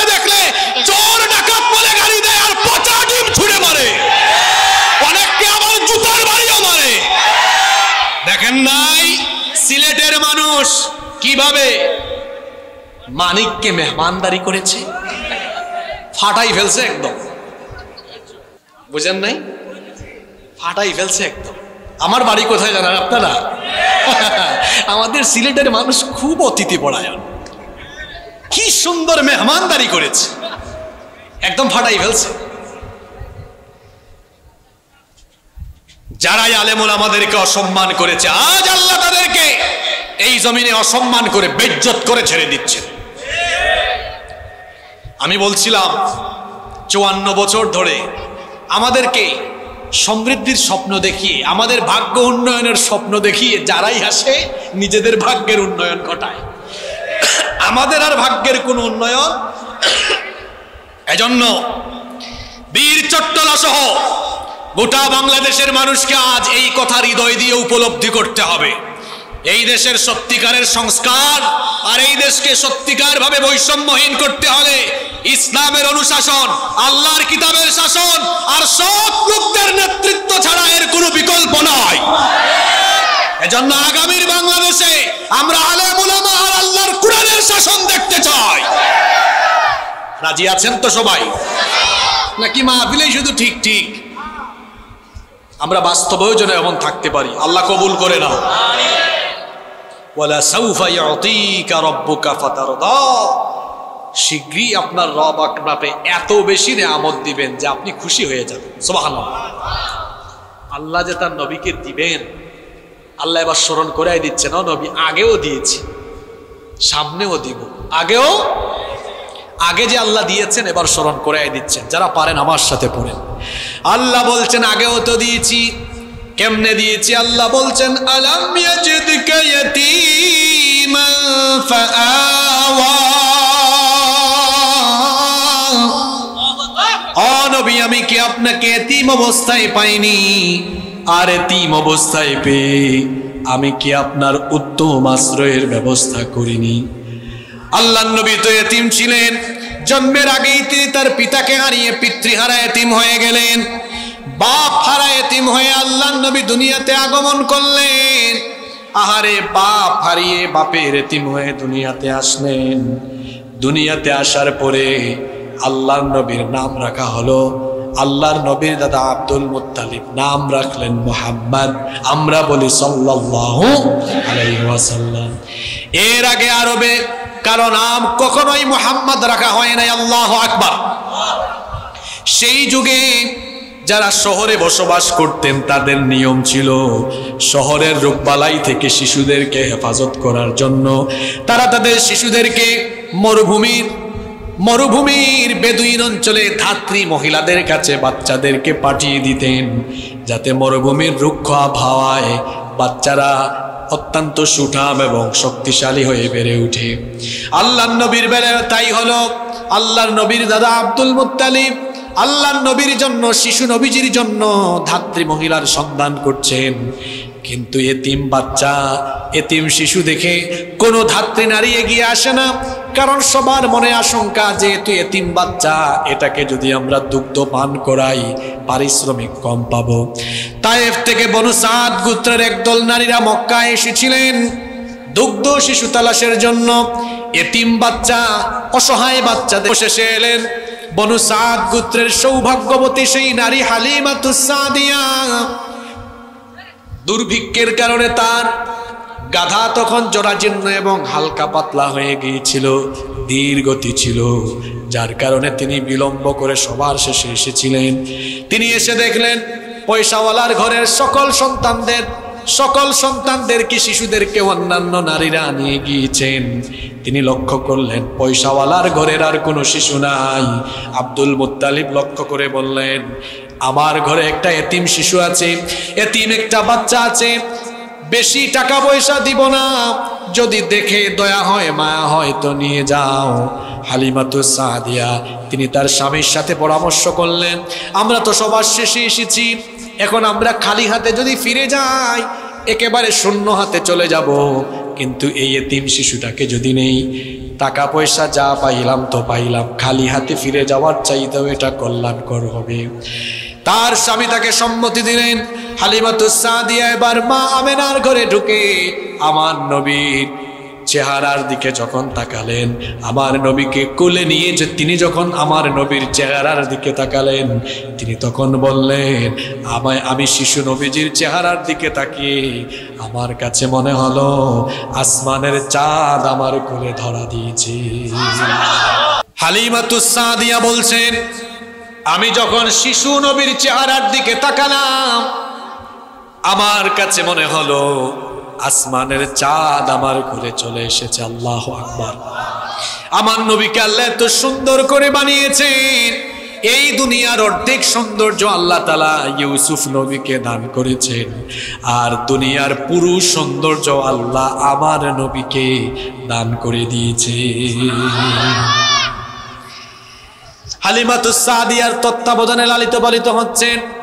এরপরে 4 বা 5 বছর বয়সে শক্কে সদর হওয়ার পরে, সিনা চাক হওয়ার পরে হালিমাতুস সাদিয়া আল্লাহর নবীকে আবার তার মায়ের কাছে ফিরিয়ে দিলেন। আল্লাহর নবী তার মায়ের স্নেহ ছায়ায় 6 বছর পর্যন্ত লালিত পালিত হলেন। 6 বছর বয়সে তিনি মায়ের এতিম হয়ে গেলেন। এরপরে তার দাদার আশ্রয়ে লালিত পালিত হলেন। 8 বছর বয়সে তিনি তার দাদাকেও হারিয়ে ফেললেন। 8 বছর বয়সে যখন দাদার এতিম হয়ে গেলেন, এরপরে তার চাচার আশ্রয়ে চলে গেলেন। তার চাচা তাকে মাক্কি জিন্দেগিতে নবুয়তের দাওয়াত দেওয়ার পরেও শেল্টার দিয়েছেন। আল্লাহ তার নবীকে স্মরণ করিয়ে দিচ্ছেন, আলাম ইয়াজিদকা ইয়াতীমান ফাআওয়া। ও নবী, এভাবে এতিম অবস্থায় পেয়ে আমি কি আপনার উত্তম আশ্রয়ের ব্যবস্থা করিনি? এরপরে আল্লাহ তাআলা বলছেন, ওয়া ওয়াজাদাকা দাল্লান ফাহাদা। আমি কি আপনাকে পথ হারা অবস্থায় পাইনি? পথ হারা অবস্থায় পেয়ে আমি কি আপনাকে পথের দিশা দেইনি? এখানে দাল্লান শব্দের অর্থ গুমরাহ নয়। আমার নবী তো গুমরাহ ছিলেন না, নাউজুবিল্লাহ। আমার নবী কোনো পত্তলিক কিংবা কোনো মুশরিকদের সাথে এ ধরনের কোনো কর্মকাণ্ডে লিপ্ত ছিলেন না। আমার নবীকে যিনি হেফাজত করেছেন তিনি কে? এখানে পথ হারা বলতে যেটা বোঝানো হয়েছে, সেই জাহেলি যুগে মানুষগুলো যখন অসভ্যতা আর বর্বরতায় নিমজ্জিত হয়েছিল, এদেরকে কিভাবে করে সভ্যতা আর ভদ্রতার দিকে এবং একটি আলোর পথে নিয়ে আসা যায়, আল্লাহর নবী চিন্তা ভাবনা করছিলেন। কিন্তু আল্লাহর নবী চিন্তা ভাবনা করে কোনো পথ খুঁজে পাচ্ছিলেন না। অবশেষে আল্লাহর নবীকে সেই পথ যিনি দেখালেন, গলার আওয়াজ বড় করে সবাই বলেন, তিনি কি? আল্লাহ তাআলা কোরআনে কারীমের 42 নম্বর সূরা সূরাতুশ শুরা এর 52 নম্বর আয়াতে বলছেন, মা কুনতা তাদরি মাল কিতাবু ওয়ালাল ঈমান ওয়ালাকিন জাআলনাহু নূরান নাহদি বিহি মান নাশাউ মিন ইবাদিনা وإنك لتهدي إلى صراط مستقيم। আল্লাহ তাআলা বলছেন, মা কুনতা তাদরি মাল কিতাবু ওয়ালাল ঈমান। আপনি জানতেন না কিতাব কি, জানতেন না ঈমান কি। আপনাকে কিতাব এবং ঈমান যিনি চিনিয়েছেন, জুড়ে বলেন তিনি কি? সূরা ইব্রাহিমের মধ্যে আল্লাহ তাআলা বলেছেন, কিতাবুন আনজালনাহু ইলাইকা লিতুখরিজান নাসা মিনাজ যুলুমাতি ইলান নূর। আমি আপনার কাছে এই কিতাব নাজিল করেছি যেন আপনি তমসাচ্ছন্ন নিকষ কালো অন্ধকারে পড়ে থাকা মানবতাকে আলোর রাস্তায় অর্থাৎ দ্বীনের রাস্তায়, হেদায়েতের রাস্তায় নিয়ে আসতে পারেন। এই জন্য এই কিতাব যিনি নাজিল করেছেন তিনি কি? আল্লাহ বলছেন, আলাম ইয়াজিদকা ইয়াতীমান ফাআওয়া। এতিম অবস্থায় পেয়ে আমি কি আপনার উত্তম আশ্রয়ের ব্যবস্থা করিনি? ওয়াজাদাকা দাল্লান ফাহাদা। পথ হারা অবস্থায় পেয়ে আমি কি আপনাকে হেদায়েতের পথ দেখাইনি? এরপরে আল্লাহ বলছেন, ওয়া ওয়াজাদাকা আইলান ফাআগনা। আর আপনাকে অভাবী অবস্থায় পেয়ে আমি কি আপনার সমৃদ্ধির ব্যবস্থা করিনি? আল্লাহর নবী তো আল্লাহর নবী তো এমন অবস্থায় ছিলেন, তিনি পৈতৃক সম্পদ হিসাবে একজন দাসী এবং একটা উটনি পেয়েছিলেন। আল্লাহ তার নবীকে সকল ধরনের যোগ্যতা দিলেন, মেধা দিলেন, যোগ্যতা দিলেন, প্রজ্ঞা দিলেন, হিকমত দান করলেন। এই জন্য আল্লাহর নবী ব্যবসায়িক দিক থেকেও তিনি ব্যবসায়িক গুণাবলী সম্পন্ন ব্যক্তি হয়ে গেলেন। যার কারণে খাদিজা রাদিয়াল্লাহু আনহা যখন তাকে ব্যবসায়ী নিয়োগ করেছিলেন, তখন তিনি ব্যবসায়িক কাফেলা নিয়ে গিয়ে সেই কাফেলার মধ্যে বিরাট অঙ্কের লাভ করেছিলেন। সুবহানাল্লাহ। মক্কার সবচেয়ে ধনাঢ্য নারী খাদিজা রাদিয়াল্লাহু আনহার সাথে নবীজির বিয়ে হলো। আল্লাহর নবীকে এভাবে একাকিত্ব থেকে, অভাব আর অসহায়ত্ব থেকে যিনি সমৃদ্ধি দান করেছেন তিনি কে? এবার সেই নবীকে আল্লাহ বলছেন, ও নবী, অতীতে যেমন দিয়েছি আমার ওয়াদা অনুযায়ী সামনেও আমি আপনাকে দিব। আমার ওয়াদা আমি পূরণ করব, ভঙ্গ করব। এরপরে আল্লাহ তাআলা তার নবীকে কিছু ডিরেকশন দিচ্ছেন, আমাদেরকেও আল্লাহ তাআলা কিছু ইনস্ট্রাকশন দিচ্ছেন। আল্লাহ তাআলা এবার বলছেন, যেহেতু আপনি এতিম ছিলেন, আমি আপনার আশ্রয়ের ব্যবস্থা করেছি, সুতরাং আপনি এবং আপনার উম্মত যেন এতিমের সাথে কখনো খারাপ ব্যবহার না করে। আল্লাহ তাআলা জানায় দিলেন, ফাআম্মাল ইয়াতীমা ফালা তাকহার। অতএব এতিমদেরকে ধমক দিবেন না, এতিমের সাথে দুর্ব্যবহার করবেন না, এতিমের সাথে রূঢ় আচরণ করবেন না। এতিমকে যে কষ্ট দেয় সে যেন স্বয়ং নবীজিকে কষ্ট দেয়, কারণ আমার নবীও তো এতিম ছিলেন। আমার সমাজে এমন বহু মানুষ আছে এতিমের সাথে দুর্ব্যবহার করে, এমনকি এতিমের সম্পদ লুটপাট করে আত্মসাৎ করে খেয়ে ফেলে, এমন মানুষ আমার সমাজে আছে না নাই? খবরদার, অন্যায়ভাবে এতিমের মাল ভক্ষণ করে পেটের ভিতরে ঢুকায় যারা, তাদের পেটের মধ্যে জাহান্নামের আগুন ঢুকায় তারা। বলেছেন কি? এতিমদের সাথে দুর্ব্যবহার করবেন না, এতিমের মাল লুটপাট করবেন না, বরং এতিমদেরকে দেখাশোনা করবেন, লালন পালন করবেন। এতিম ছেলে মেয়েদের বিবাহের ব্যবস্থা করে দিবেন। এতিমকে যে ব্যক্তি দেখাশোনা করবে, লালন পালন করবে, এতিমকে যে ব্যক্তি মায়া মহব্বত করবে, আল্লাহ নবী বলেছেন, আনা ওয়াকাফিলুল ইয়াতীমি ফিল জান্নাতি হাকাযা ওয়া দাম্মাস সাব্বাবাতি ওয়াল ওয়াসতা। এই দুইটা আঙ্গুল একত্রিত করে আল্লাহ নবী বললেন, আমি এবং ইয়াতিমের লালন পালনকারী ব্যক্তি এবং আমি কিয়ামতের দিন এইভাবে এক জান্নাতে অবস্থান করব। এজন্য এতিমকে দেখাশোনা করবেন, এতিমের সাথে ভালো আচরণ করবেন। আল্লাহ বলছেন, ফাআম্মাল ইয়াতীমা ফালা তাকহার। অতএব এতিমের সাথে দুরূহ আচরণ করবেন না, খারাপ আচরণ করবেন না, গলা ধাক্কা দেবেন না। ওয়া আম্মাস সাইলা ফালা তানহার। এবং সাইল, অভাবী অসহায়দের সাথেও দুর্ব্যবহার করবেন না, বরং আপনার সামর্থ্য থাকলে আপনি অভাবী অসহায় মানুষের পাশে দাঁড়াবেন। আল্লাহর নবী বলেছেন, যে ব্যক্তি কোনো অভাবী অসহায় মানুষের প্রয়োজন পূরণ করে দেয়, আল্লাহ ওই ব্যক্তির দুনিয়া আখিরাতের প্রয়োজন পূরণ করে দিবে।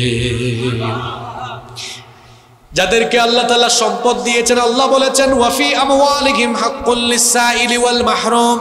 তাদের সম্পদের ভেতরে সাইলদের হক রেখে দিয়েছেন কে? এজন্য যাদের সামর্থ্য আছে মানুষকে সহযোগিতা করবেন। আল্লাহ তাআলা বলছেন, এতিমের সাথে খারাপ আচরণ করো না, অভাবীদের সাথে খারাপ আচরণ করো না। ওয়া আম্মা বিনিআমাতি রাব্বিকা ফাহাদ্দিস। আর আপনার রব যে নিয়ামত দিয়েছেন সেই রবের গুণকীর্তন করুন। যে নিয়ামত পেয়েছেন নিয়ামতের শুকরিয়া আদায় করুন। নিয়ামত পাওয়ার পরে নিয়ামতের শুকরিয়া করলে নিয়ামত যিনি বাড়িয়ে দেন, জোরে বলেন তিনি কি? আল্লাহ। সূরা দুহা থেকে আমরা যে এতক্ষণ আলোচনা করলাম, এ থেকে আমরা কি শিক্ষা পেলাম? আসেন আমরা 1-2 মিনিটে শিক্ষা পরবর্তী আলোচককে নিয়ে আসেন। আমরা এখান থেকে কি শিখলাম? নাম্বার 1, 1 নাম্বার, আল্লাহ তাআলা দ্বীনের পথে চললে পরে দ্বীনপন্থীদেরকে ছেড়ে দেন না, বরং আল্লাহ তাআলা তাদের বিপদে দুঃসময়ে তাদের পাশে থাকেন। যেটা এই সূরা থেকে আমরা শিক্ষা নিলাম। আল্লাহ তাআলা কখনো মুমিনদেরকে ত্যাগ করেন। আমরা যদি ঈমানের পথে থাকতে পারি তাহলে অবশ্যই আল্লাহ আমাদেরকে সাহায্য করবেন এবং সকল প্রকার ষড়যন্ত্র চক্রান্তের মোকাবেলায় আল্লাহ আমাদেরকে বিজয় দান করবেন ইনশাআল্লাহ। তাহলে আমাদের কাজ হলো আমরা আল্লাহর উপরে তাওয়াক্কুল করে আল্লাহর দিনের পথে থাকা। আমরা পারবো তো ইনশাআল্লাহ? 2 নাম্বার, যেই দিন যাচ্ছে সেই দিনের চাইতে আগামীর দিন ইসলামের জন্য সুদিন না দুর্দিন? সুতরাং ভয়ের কোনো কারণ নাই। এই বাংলাদেশে ছাত্র জনতা স্বাধীনতার সূর্যোদয় ঘটিয়েছে, আর আগামী দিনে ইসলামপন্থীদের ঐক্যের মাধ্যমে বাংলাদেশে আল কোরআনের শাসনের সূর্যোদয় হবে ইনশাআল্লাহ, এতে কোনো সন্দেহ। নাম্বার 3 নম্বর, এতিমের সাথে কখনোই আমরা রূঢ় আচরণ করব না, খারাপ আচরণ করব, বরং আমরা এতিমদের পাশে দাঁড়াবো, এতিমদেরকে সহযোগিতা করব, এতিমদেরকে ভালোবাসবো। পারবো না ইনশাআল্লাহ? যে এতিমকে কষ্ট দেয় সে কাকে কষ্ট দেয়? নবীকে কষ্ট দেয়, কারণ আমার নবীও তো এতিম ছিলেন। এজন্য আমরা এতিমদেরকে ভালোবাসবো ইনশাআল্লাহ। 4 নম্বর, অভাবী অসহায় মানুষ যারা আছেন আমরা সামর্থ্য অনুযায়ী তাদের পাশে দাঁড়াবো, আমরা তাদেরকে সবসময় সহযোগিতা করবো করে ইনশাআল্লাহ। 6 নম্বর হচ্ছে আমরা শুকরগুজারি জিন্দেগি গঠন করব, নাশুকর হব না, নাফরমান হব না। আল্লাহ যতটুকু দিয়েছেন তাতে আমরা তুষ্ট থাকব এবং আল্লাহর শুকরিয়া জানাবো। তাতে আমাদেরকে নিয়ামত যিনি আরো বাড়িয়ে দিবেন তিনি কে? এই 5টি শিক্ষা যেন আমরা সূরা দুহার আলোকে এই 5টি শিক্ষা যেন আমরা আমাদের বাস্তব জীবনে প্রতিফলিত করতে পারি। আমরা সবাই বলি আমিন। IUB media